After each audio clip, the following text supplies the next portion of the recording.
Good evening, and thank you for joining us tonight for a virtual public meeting hosted by the City and County of Denver. My name is Andy Mountain, and I'll be your moderator tonight as we talk about Community Transportation Network in Northwest Denver. We do have Spanish interpretation available, so let me welcome Ana to the line. Si desea participar en español, por favor, marque *0 ahora en su teclado. Great, thanks, Ana. So tonight I am joined by a number of transportation experts from the City and County of Denver and our project team as well. We look forward to, you'll be hearing from each of them shortly here. The key individuals you'll be hearing from are Jennifer Hillhouse, Geneva Hooten, Chris Vogelsang, and Paige Colton. Where we are right now, we've got a little over 100 of you both online as well as on the phone participating. And we look forward to spending the next hour with you, both talking with you about what's going on, as well as gathering input and questions from you throughout the program. If you're dialed in by phone and would like to see the presentation that we're referencing, you can visit www.ctnvirtualopenhouse.com and follow along. Again, being online is not required for the meeting. We'll do our best to narrate through for the individuals on the phone, but I did want to make sure you knew that was an option available to you. Those of you watching online, just a couple tips for you. If you want to make that presentation larger in your screener, you can put your mouse over the presentation, double click on it, and it will go full screen within your monitor. When you want to exit out of that, you can just press the escape button in the upper left-hand corner of your keyboard. That will exit you out of full screen. And you'll want to do that. We'll have polling questions throughout the night, as well as opportunities for you to submit questions into the project team. So with that in mind, we do want this to be a very interactive event for us tonight. Those of you on the phone, a couple of opportunities for you to get engaged. First, if you have questions and want to engage with the project team, press *3 on your keypad. That will connect you to one of our operators. We'll just take down some basic information, and then you'll be returned immediately to listen in on the call until it's your turn to ask the question. You can also press *6, which will get you in to submit your email address to add to the project list so that you can continue to receive updates throughout the program. Those of you online, again, as I mentioned earlier, there's a question box below where the presentation is shown. You can just type your question in there. We've already got a handful of them that are starting to show up already, so we look forward to seeing more of those coming in. And we'll take some time as we move through. We've got multiple points for discussion and dialogue with everyone. So a lot of things we want to cover tonight, but really it falls into three key areas. One is kind of covering the Northwest area and specific information about past and current plans. We've got a Q&A session built into that piece. By the time we get to about 6 o'clock, we'll review a new interactive mapping tool. This is a pretty neat way you'll be able to get right down to your street, your intersection, the area of greatest concern or interest to you, and provide feedback and comments through the website. So we'll walk you through that and give you a sense of what's there. Lastly, we'll wrap up by focusing on how people move through Northwest Denver on foot, on wheels, on bus, or in cars, and again, be including time for more question and dialogue at that point. So let me first bring on the line Jennifer Hillhouse. Jen is the Director of Transportation Planning with the Department of Transportation and Infrastructure with the City and County of Denver. So Jen, let me hand this off to you. Thank you, Andy, and thank you everyone on the phone and online that has joined us tonight for an important conversation about transportation and an exciting new mobility program we're launching in your community. As Andy said, my name is Jennifer Hillhouse, and I'm the Director of Transportation and Mobility Planning for the Department of Transportation and Infrastructure. That's a handful. It is a pleasure to be here tonight to discuss the Community Transportation Network, and wanted to send a special thanks to Councilwoman Sandoval for her continued support in helping us to share information for this important effort. Before we get started, I wanted to thank each of you for supporting the City and County of Denver in our efforts to protect public health and safety and mitigate potential spread of COVID-19. Upcoming community engagement activities related to the Community Transportation Network will occur virtually through a suite of accessible and engaging digital tools like this virtual meeting tonight. We thank you in advance for your patience as we roll out some of these new tools. In February of 2020, the City and County of Denver began working with stakeholders to implement a new strategy for planning transportation networks and a quick build out of our high comfort bike projects through this program. Between now and 2023, Denver will be concentrating in 3 areas of the city to implement a system of bikeways. We are calling these areas Central, Northwest, and South Central. Tonight, we're here to talk about Northwest Community Transportation Network. We need your feedback to understand what traveling is like in your neighborhood and where we should prioritize improvements. Community transportation networks are plans designed to improve walking, biking, taking transit, and driving. Denverites through Blueprint Denver consistently stated the need to prioritize our most vulnerable roadway users, including pedestrians, bicyclists, and transit riders. Through this planning process, we want to hear all your transportation ideas. We will then work to prioritize projects that address your priorities and improve transportation options. You may be familiar with Denver's Vision Zero Action Plan, which acknowledges that everyone has the right to safely travel on our Denver streets, no matter what mode of transportation they use. Currently, fatalities on our roadways are growing at a faster rate than our population, and it's our goal to reduce all traffic-related serious injuries and deaths to zero by 2030, and community transportation networks are designed to help us get there. Through this online meeting, we want to communicate 3 key takeaways for the Northwest Community Transportation Network. 1, we have launched new online tools where we want you to review the information about biking, walking, taking transit, and safety in your neighborhood. Tonight, we will be describing how you can use the tools to provide feedback about what is working and what is not working related to transportation in your neighborhood. 2, we will be using your input to build new bikeways and starting this year and continuing through 2023. Research indicates bicycle projects improve safety for all roadway users, and this network will make biking more comfortable, safe, and convenient with a goal to connect every Denverite to the places we want to go. And 3, we will also be using the information gathered from this community engagement effort to prioritize the sidewalk, safety, and transit needs and potential implementation strategies. We have multiple outreach opportunities during every phase of the program, including a stakeholder working group, public meetings, and online tools. Thanks again for joining us tonight. We're excited to be working with the community to ensure that this project delivers solutions that improve the quality of life and mobility for each and every one of you. I'll pass it back to Andy to get us started with a polling question. Awesome. Thanks, Jen. We're going to start with a polling question and get to a couple of questions that are coming in. One that we did already see come in from some of our online participants was just a request to repeat the number for the Spanish dial-in. That number is 833-380-0638. Again, 833-380-0638. So what we want to do is hear from you all first and foremost here. So again, questions, obviously I see them coming in from folks through the online tool, and we'll be getting to those shortly. Those of you on the phone line, again, *3, and you can get in the queue to get on the line with us and engage with some of the team that we've got. We'd like to start, though, with a poll. And those of you online, if you look below the viewer where the presentation is, you'll see the poll tab that you can click on that and expand that to see the poll question. Those of you on the phone, let me read it out to you so you've got it and can answer now. The question is, how do you typically get to work? There are 8 options that you can respond with. For walking, press 1. For biking, press 2. For transit, press 3. For driving, 4. For carpooling, 5. For wheelchair or rolling, 6.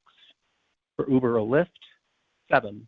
Or if you work from home, go ahead and press 8. So again, we'll give you a few minutes to get those in, and I'll repeat those again for everyone on the phone here. For walking, you can press 1. For biking, you can press 2. For transit, 3. For driving, 4. Carpooling, 5. Wheelchair and rolling, 6. Uber or Lyft, 7. Or working from home, 8.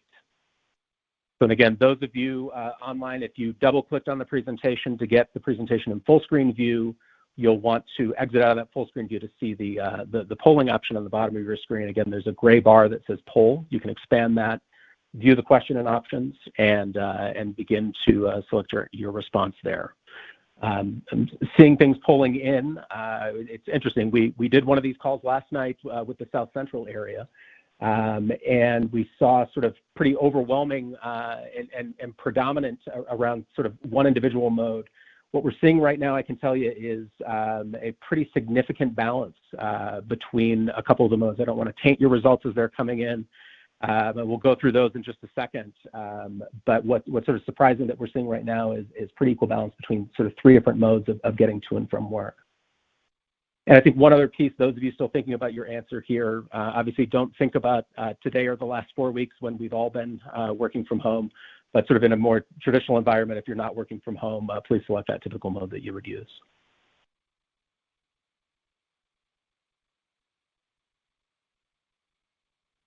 So great. We'll let that poll and the responses run in for a little bit more, but let me tell you where we landed, and then we'll jump in with Geneva Houghton in just a second here. So what came out as the top choice with 26% of the respondents was biking. Driving was just behind that with 24% of respondents. Significant work from home population in Northwest Denver here, with 20% of respondents indicating that they work from home, and then 16% of respondents identifying transit as their primary mode of transportation to and from work. So we'll get into the Q&A, and again, *3 on your phone line to get to the Q&A, or you can obviously put it into the comment box on the website. What I'd like to do, though, is introduce the project manager for the Northwest Community Transportation Network, Geneva Houghton. She's going to give us a little bit more information about sort of why we're here tonight and the overarching piece. Thank you, Andy. Hi, everyone. Good evening. My name is Geneva Houghton, and I'm a transportation planner with the Department of Transportation and Infrastructure. And as Andy mentioned, I'm also the project manager for this Northwest Community Transportation Network, and I'm really excited to be kicking off this project here with you today.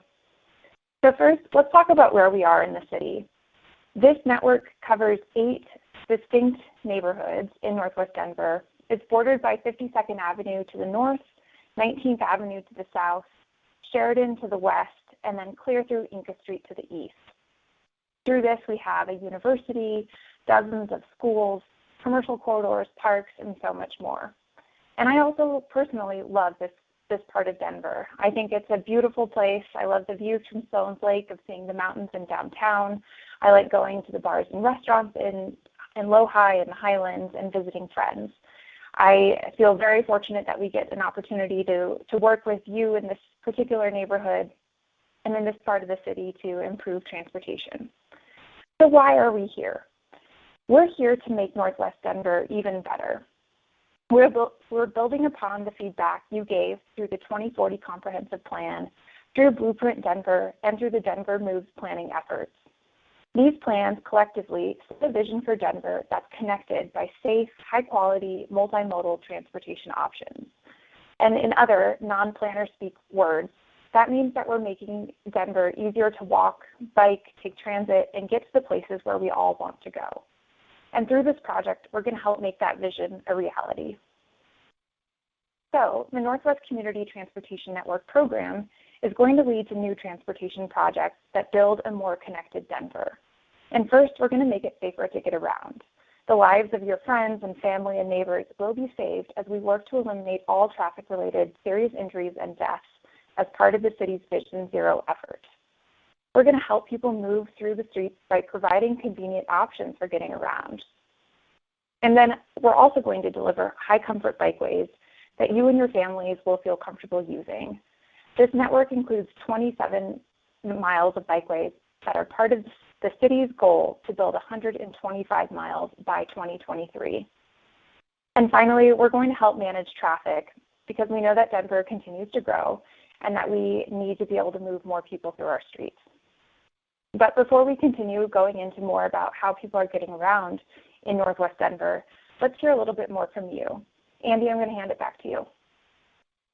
Perfect. So let's dive in. We've got some folks on the phone line as well as a handful of the online questions in. The first question, Geneva, I'm actually going to throw back your way, from one of our online participants named Doug Kassler.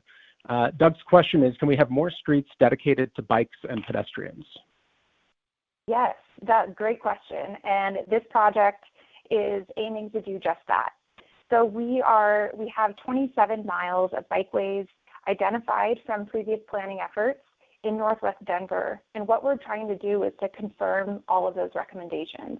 Do those streets still make sense for us? Do the facility types still make sense? And if so, great. Let's move forward and design those and get those built.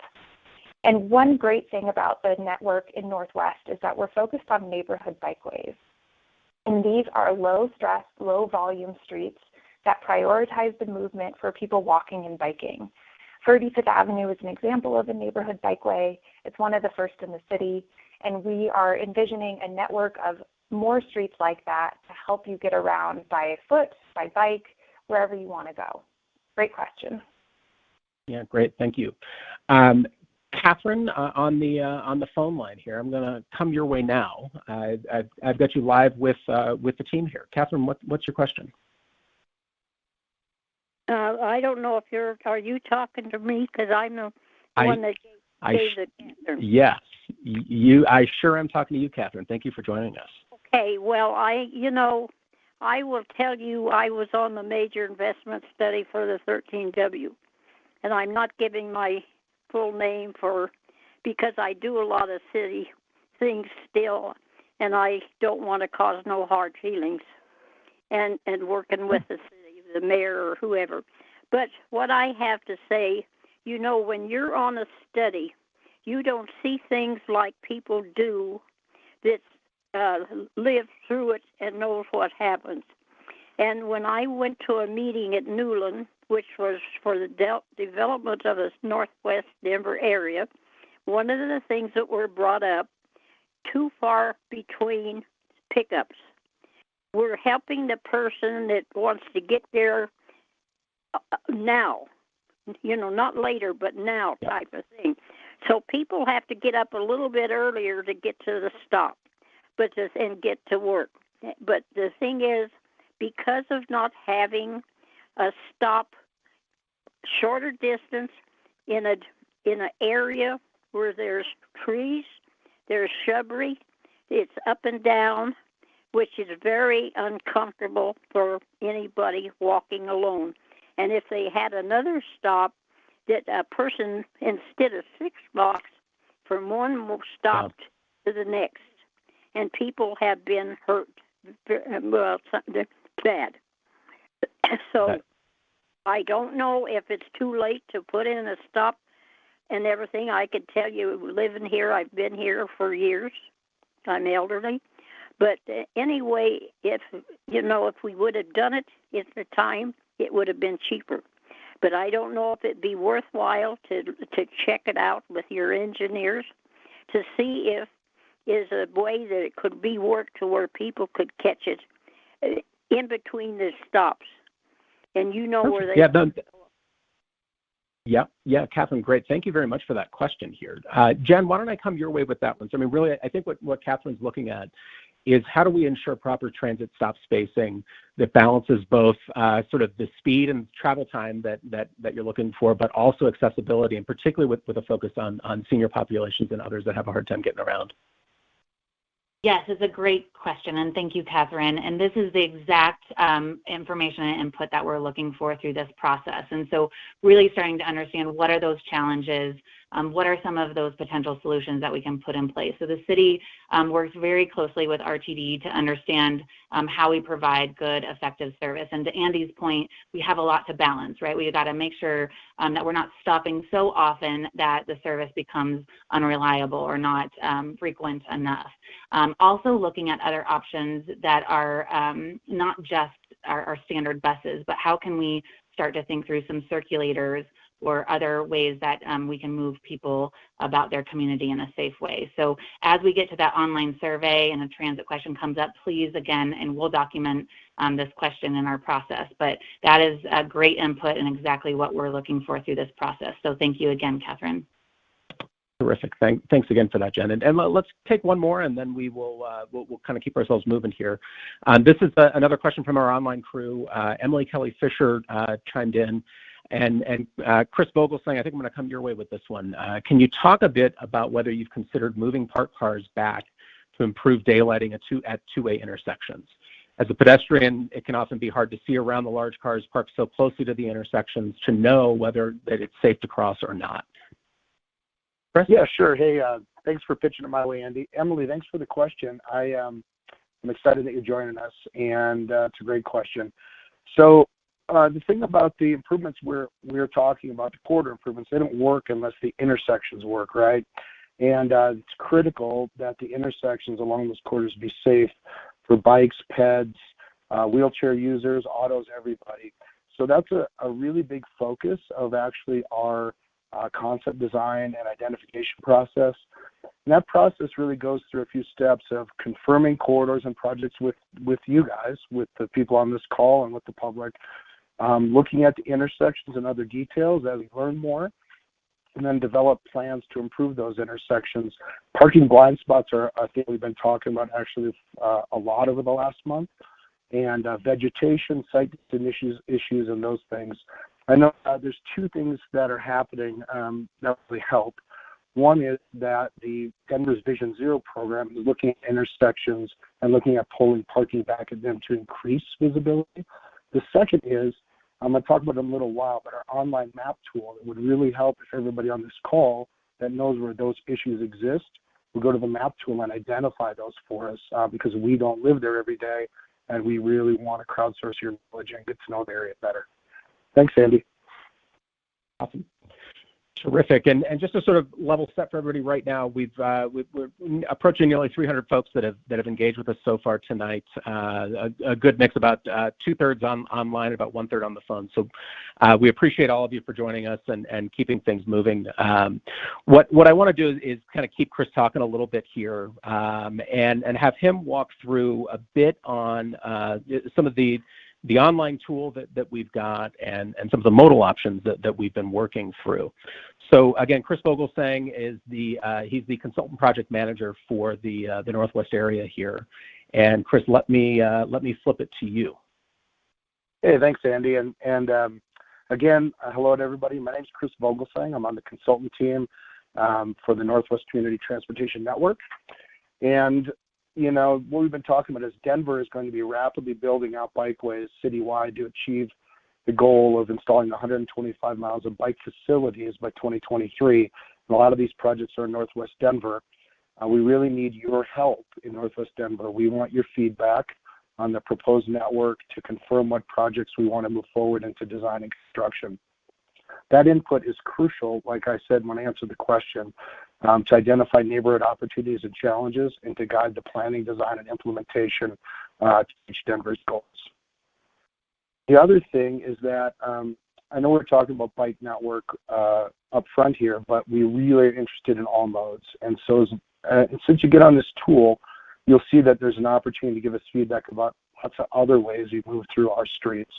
And we want to know your opinion about walking, transit, driving, and safety through this online tool.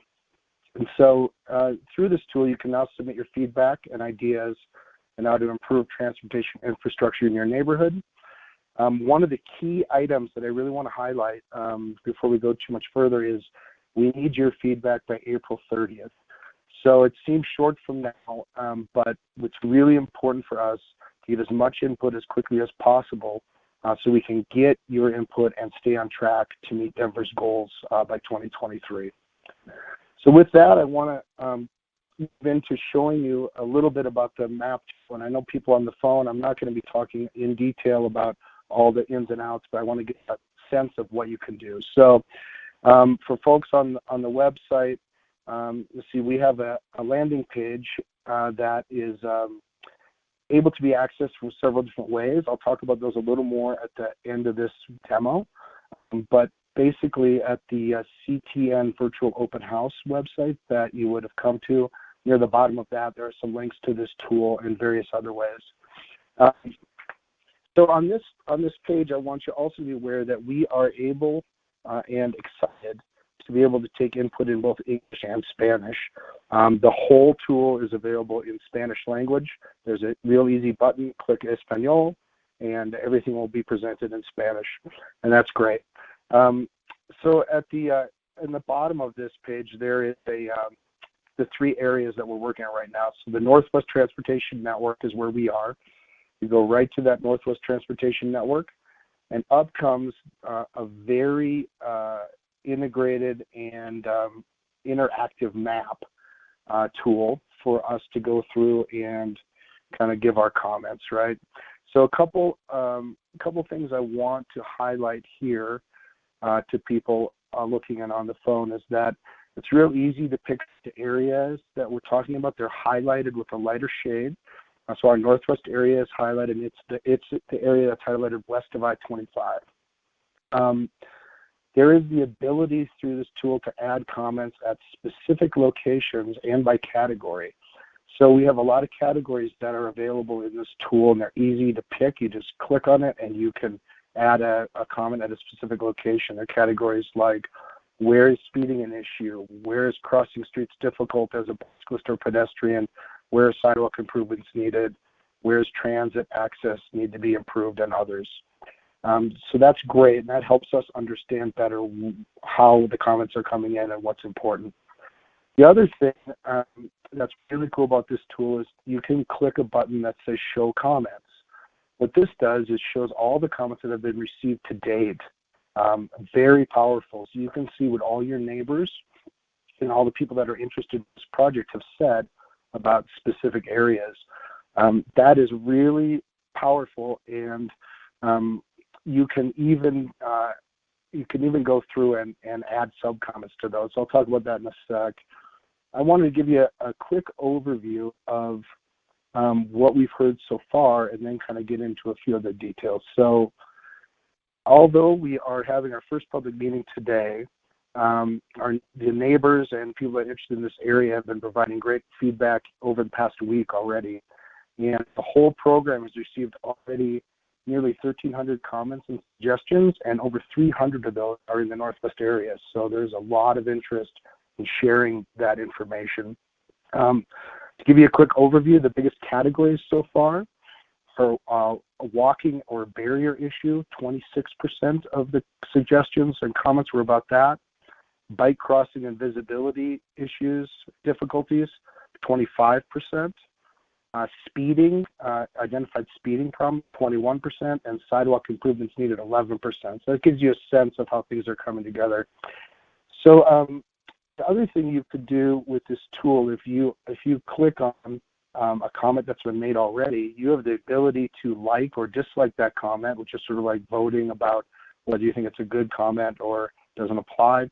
And you can also view and add to the comments. You can add your thoughts on that comment beneath. So that's really great as you engage as a community with neighbors about giving us more detail. A couple other quick things. As you engage with this tool, when you get onto it, I want you to think about three things that are really important to us. So where do you see opportunities and benefits? What challenges need to be addressed? And what things need further study? So that's just kind of the frame of mind that we're looking for. There's one more item available through this tool, and that's a survey. So in addition to be able to place map-based comments, you can take our survey and you can go through and just answer those questions. And those are a little more generic questions about how you work and what kind of trips you make. And that gives us good background information. Just to summarize up the tool piece, we are really relying on this tool, and we need your feedback on verifying the bike network as we move these into design. People typically spend 5 to 15 minutes kind of giving us their thoughts. And we think we would love for you to spend that time to give us that feedback. And we're really interested in learning about all modes, pedestrian, transit, and safety improvements. So enter those into the tool as well. And then to wrap up the demo, I'm going to move to, yeah, great.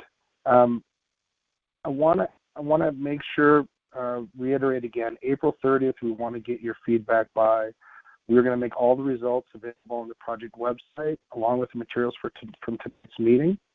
And also shown are some other ways to get at this. We have a QR code up there. If you use your phone to use your camera to click that, it should take you there. You can go to the virtual open house website, that'll take you, or to the denvercmp.altaplanning.cloud/hashtag website, which is a little longer. So that's wrapped up, and I want to pass back to Andy. and maybe take some more questions. Yeah, thanks. That's great, Chris. I appreciate you taking the time to walk through that. And again, that tool, those of you that are streaming online, there are links to that tool directly above and below the streaming player. So if you want to click over and get a taste of that after the meeting here, I encourage you to do that. And again, you can access all of that at ctnvirtualopenhouse.com. So let's get back to some questions from the callers. I know we've had a few more people join us here, and Roger Oram, I'm going to come your way. So I know you I think chimed in with a question about 15 minutes ago here, so we want to get you on the line. But let me just sort of reiterate for everybody, anyone on the phone looking to ask questions to the team, again, *3 will connect you through. Also, if you'd like to get yourself added to our project mailing list, press *6 and we can get you added in that way. And again, those of you online, you're putting that comment box to great use with some of the comments and questions coming in, so please continue to do that. So Roger, I've got you live on the line here now. Do you want to share your question with us? Okay, yeah, I've got a question and also a few comments here. How did I got this call here this afternoon, and I was just wondering how it was I was selected. Is everybody here in the neighborhood selected, or are these just selected people that you have put on the list? Yeah, actually, that one I can take for you, Roger. And the list on the calls that we went out, we used voter records and made calls to registered voters in the area. And so basically, anybody with a landline that is a registered voter was on our list to get a call within the study area. Okay, well, that's good to hear. And I don't know, I would have felt, I guess, a little better about it if I had been selected, because I've been very much against just about everything that you've done here in this neighborhood. I'm a native of this area. I grew up in North Denver, and I don't like what you've been doing here. First of all, this bikeway that you've created here on 35th Avenue, that you're still doing so-called improvements on. It's especially these traffic circles that you've put in there are very dangerous, and I don't think they should have been included in any sort of bicycle bikeway, as it, you may think that it's helped or it was intended to slow down traffic, but your own survey on this concluded that they were not slowing traffic down at all. And you've already got stop signs there at Perry and Quitman for the school, and I don't think you need anything more than that. And basically, there have been, several situations there where people don't know whether to stop or not stop, and then there are situations where cars can go completely around a circle to make a U-turn and potentially swipe pedestrian who would be coming around the other way. And these have been seen. These are very dangerous. Yeah, Roger. I hear you there. Was there a question for the team here? Well, my question is here, why in the hell haven't you, I know what you've done here in the past as far as opening up, some discussion, but I felt like I was totally left out on these things here up to that point, because I never got anything in the mail saying that you were going to have a town meeting at Skinner Junior High School to put in a bikeway on 35th Avenue, nor did I ever get any notice about it, when you were having them at these dog and pony shows at the bike store. And got it. Well, here, why don't I get Geneva in here to talk a little bit on sort of the process that we're going to work through on this one, both schedule and process, so that everybody's sort of up to speed on where that one's going to go. Geneva, do you want to just maybe talk a bit on sort of the process piece that we're going to work through on this? Sure. So for this, this is our first time really coming out to the public, and I know that it's not an in-person option because of COVID, so thank you all for being flexible and working with us. So right now we're still collecting input and getting our existing conditions. We've done traffic data collection and we're analyzing every street.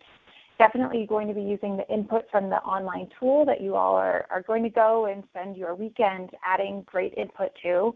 I'm joking a little bit. And from that, then we're going to move forward and actually come up with some concept designs that we'll come back to you probably in mid-June. That will be another online platform. And for that, we're going to talk to you about what those streets will look like and get more input. We'll start prioritizing our multimodal improvements moving forward. So when you say, wow, this intersection is really hard for me to be seen at, or I don't feel safe crossing here, those are the types of input that we can turn back into projects. Then through the rest of the year, we're going to be finalizing design on the bikeway projects.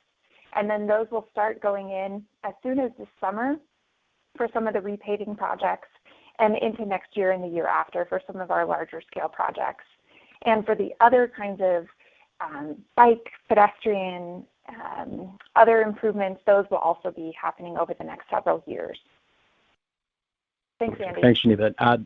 Let me go to one of the online questions that came in. It's from Stephen Teitelbaum, and if I understand correctly, I think Stephen's part of the one of the community representatives on our stakeholder working group for the study area here.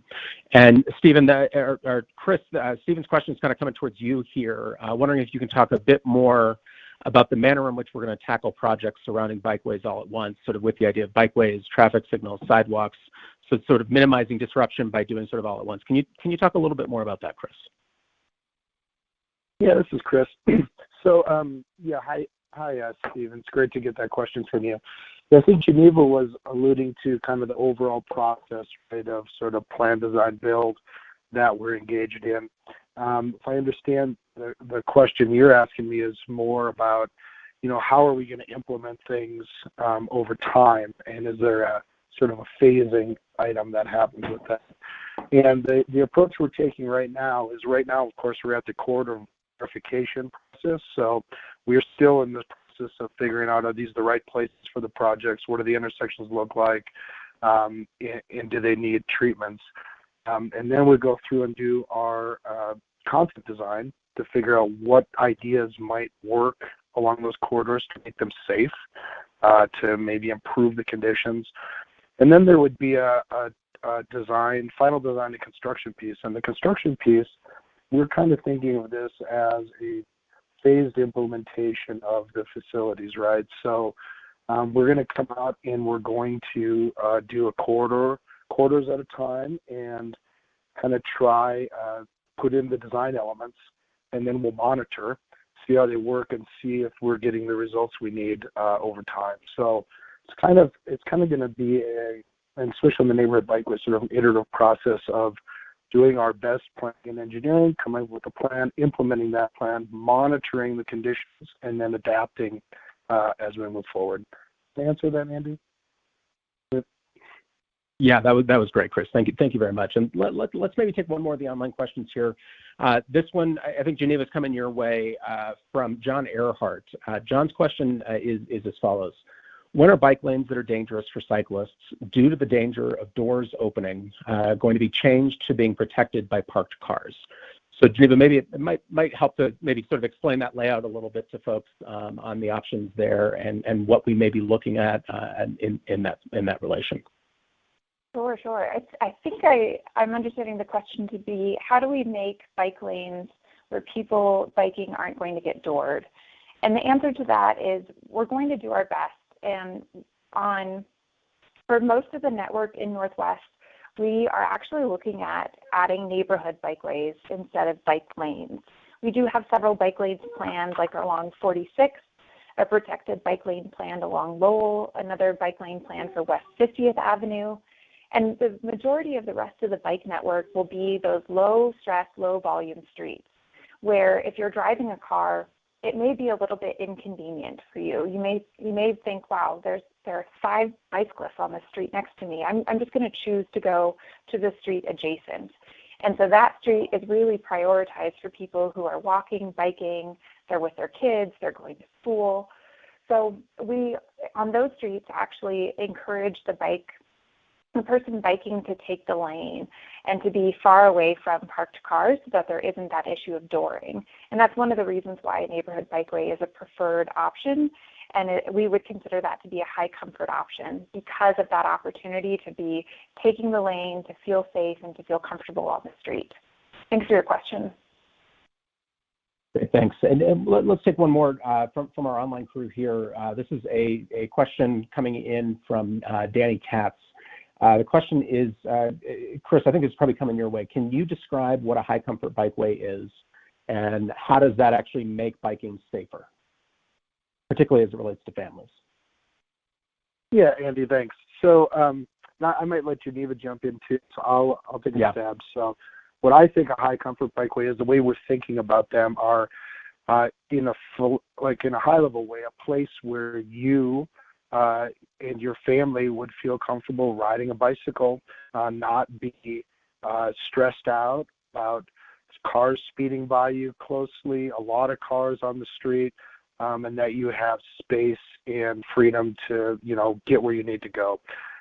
There's some specific kind of thresholds that we look at as technical criteria about how many cars per day and what the speed should be. But in general, for especially neighborhood bikeways, which we've been focused on in the Northwest area, it's very low volume streets with traffic calming and volume and speed reduction measures that make them safe spaces for people to use to bike with their families and to share space among all modes: pedestrians, bikes, cars, transit, all those things. Geneva, do you have anything to add to that? Nope, you did it perfect. Thanks. Wow, thanks. Excellent. Well, let me next bring in Paige Colton with the city as well. Paige is going to sort of talk through with everybody here a little bit more about sort of from a modal view. So again, thinking in terms of biking, walking, rolling, wheeling, transit, driving, you name it, sort of some of the trends that we're seeing there and how things are sort of moving forward on that front. So Paige, let me turn it over to you. Thanks, Andy. So as Andy mentioned, I'm going to talk a little bit about the vision that all of you residents of Denver have for walking, biking, and taking transit that have been laid out in city plans over the years. And our intent with this project is to build on these visions. And then I'm also going to give you a little bit of context about how people currently move around Northwest Denver. And we'll be using this information and the information that you provide in the mapping tool that Chris laid out to make sure that we're making the right investments in our streets. So Denver's plan for walking is called Denver Moves Pedestrians and Trails. And the vision laid out in this plan is that Denver has a walking network that is safe and comfortable and treats everyone with dignity.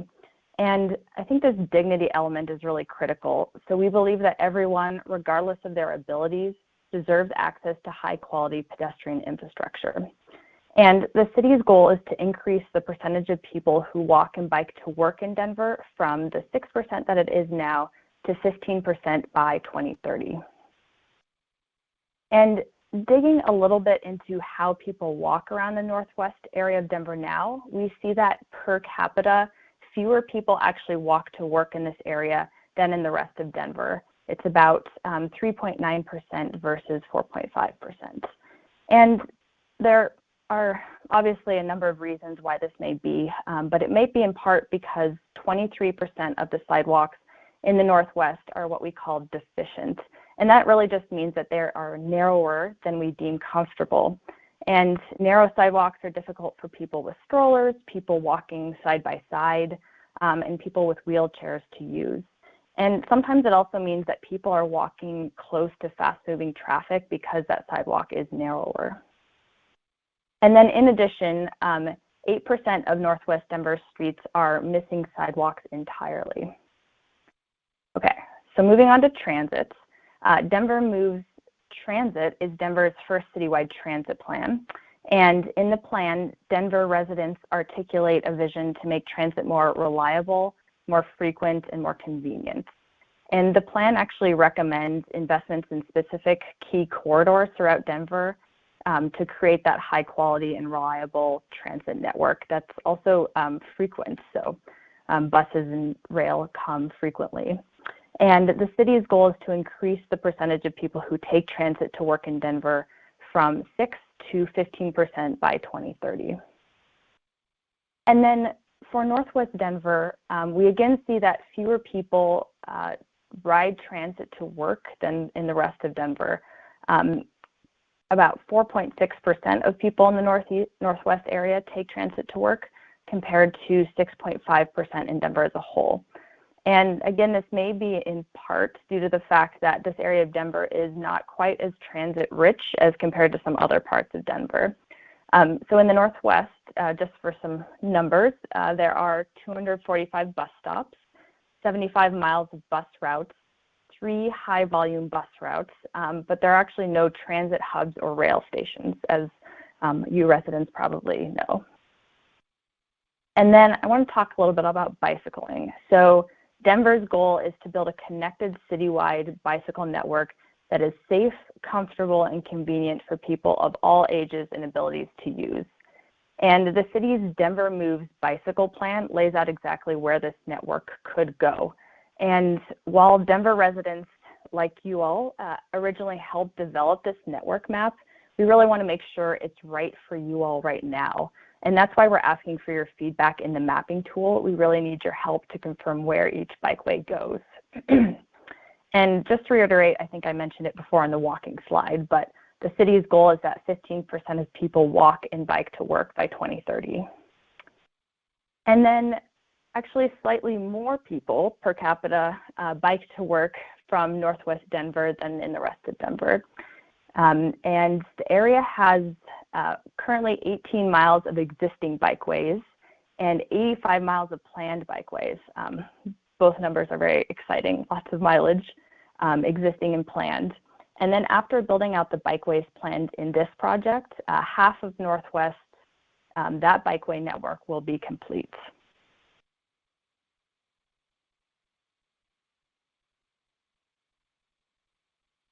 Passing it back to Andy. Thanks, Paige. I appreciate that. It's good to hear about sort of the different takes on different modes here. What we'd like to do now is move on to our second polling question. And I see some of you on the streaming side have already begun to complete it. And let me go ahead and read it out for the folks on the phone so that they've got an opportunity to participate as well. The question goes as follows. Which parts of the street should be given highest priority? If you're participating by phone, again, what you can do, there are 6 different options that you've got for your answers. I'll read them off and repeat them again for you. So again, the question, which parts of the street should be given highest priority? Comfortable sidewalks, you can press 1. For comfortable bikeways, you can press 2. Reliable drive time, press 3. Safety for all users, press 4. Fast and reliable transit, you can press 5. And parking for vehicles, you can press 6. So I'll run through those again. And again, those of you on the streaming on the website, just look below the player and you've got the new poll that's listed there, and you can answer there on the web. Those of you on the phone, again, the question being which parts of the street should be given highest priority, you can press 1 for comfortable sidewalks. For comfortable bikeways, you can press 2. For reliable drive time, you can press 3. For safety for all users, you can press 4. For fast and reliable transit, you can press 5. And the last option, for parking for vehicles, you can press 6.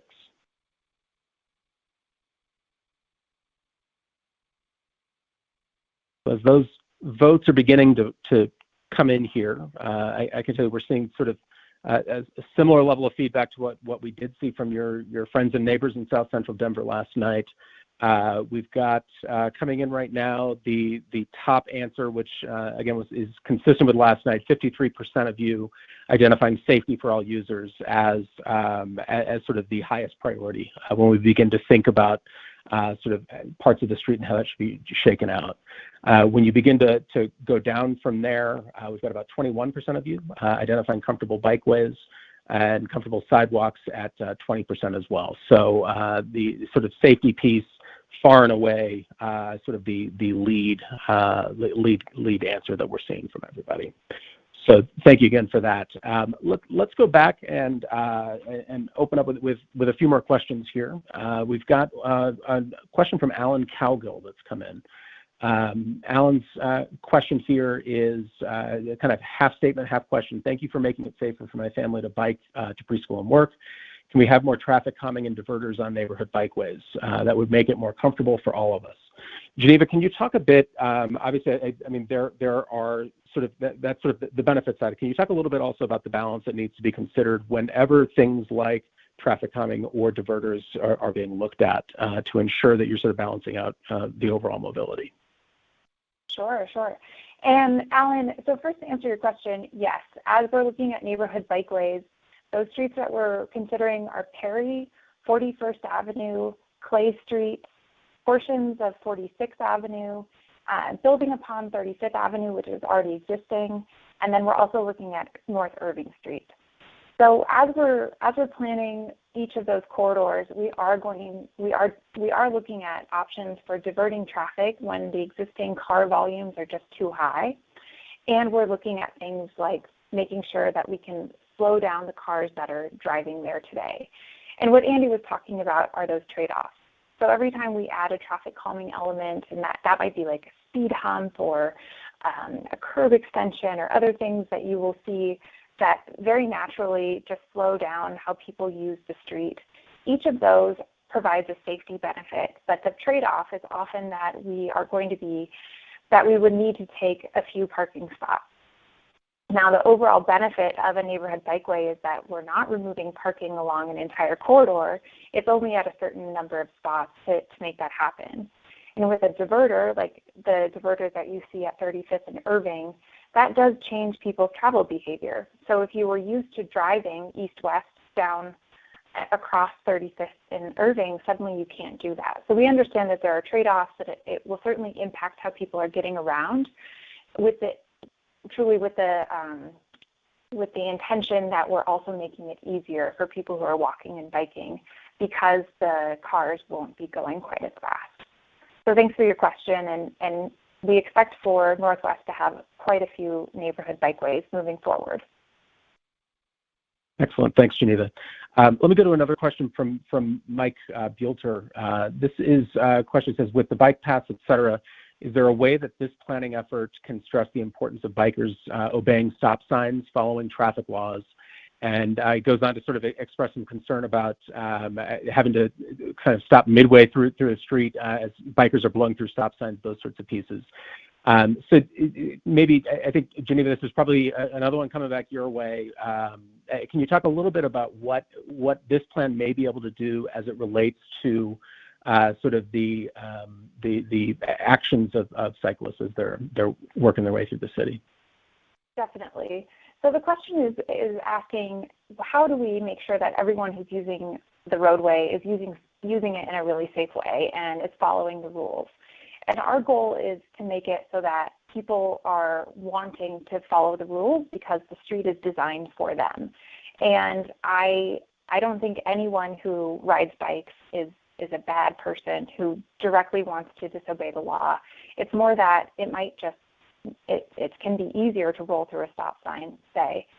So when we're looking at neighborhood bikeways, we have the opportunity to turn stop signs and make it so that the priority is going for people who are going along the neighborhood bikeway. And things like mini traffic circles also provide an opportunity for people to slow down at the intersection, which is really what we want to have happen, but not actually force people to stop.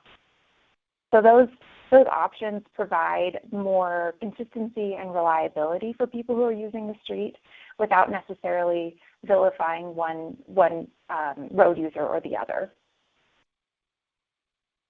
Excellent, Geneva. Thank you so much for that. So I think I want to give you a chance to sort of wrap up. Let me toss sort of the final question your way that had come in. This is from Mark Cheverny, and then if you can maybe wrap us from there.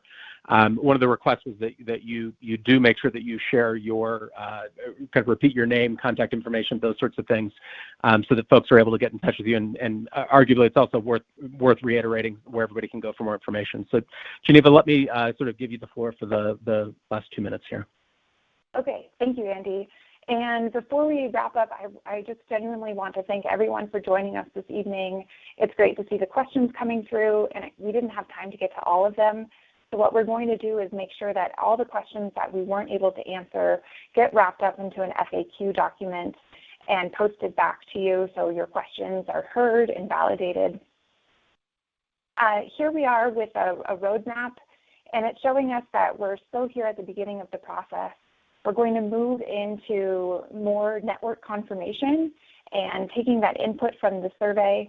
We'll come back to you in June for our second open house, and then we'll continue to come back to you to check in to say, hey, did we get it right? What do we need to tweak? Let's make sure that our investments make the most sense for what you want to see.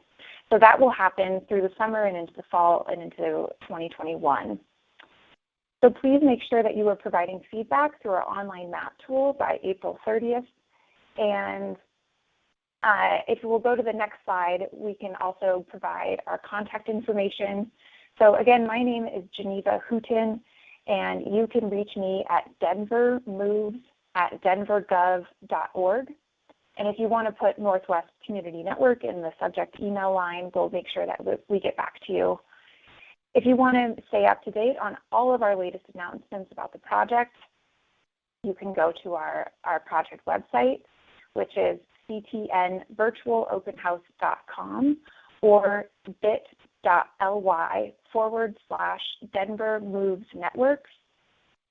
And on the screen, you'll also see a link to the tool, the online mapping tool. So please make sure that you go in and do that by the 30th. And if you have any additional requests, or that if you want to sign up with your email address, you can press *6 right now. So thank you again for joining us, and we look forward to hearing from you and collaborating together to create a more connected and safer Northwest Denver. Until then, thanks everyone, and have a great night.